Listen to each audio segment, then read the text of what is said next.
नमस्कार मित्रांनो, जय महाराष्ट्र। उद्धव ठाकरेंच्या गटात झालाय मोठा पक्षप्रवेश। शिंदे गटाचे माजी मंत्री यांनी बांधलेत हाती शिवबंधन।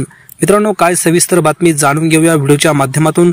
तत्पूर्वी तुम्ही जर बातमीपत्र यूट्यूब चॅनल सबस्क्राइब केलं नसेल तर सबस्क्राइब करून बेल आयकॉनला प्रेस करा। 3 वेळा आमदार व एकदा मंत्री राहिलेले अशोक शिंदे सोगरे म्हणत परत शिवसेना उद्धव ठाकरे गटामध्ये दाखल झाले आहेत। आज त्यांनी उद्धव ठाकरे पक्षप्रमुख यांच्या हस्ते शिवबंधन बांधून सोगरे आल्याचे समाधान वाटते असे ते सर्वप्रथम मीडियाशी बोलताना म्हणाले। मुळात कट्टर शिवसैनिक व ठाकरे परिवाराचा अनोई हिंगणघाट व वर्धा जिल्ह्यात सेनेची बांधणी केली। इथल्या लोकांचे प्रेम मिळाल्याने 3 वेळा निवडून आलो। शिवसेना प्रमुख बाळासाहेब ठाकरे यांनी आशीर्वाद दिला आणि नारायण राणे यांच्या मंत्रिमंडळात मंत्रिपद लाभले। पुढे मात्र संवाद राहिला नाही। सेनेच्या काही मंडळीमुळे दुरावा झाला, गैरसमज झाले, शांत बसलो, पण राजकीय पिंड म्हणून काँग्रेसमध्ये प्रवेश केला, तेथेही निराशा झाली।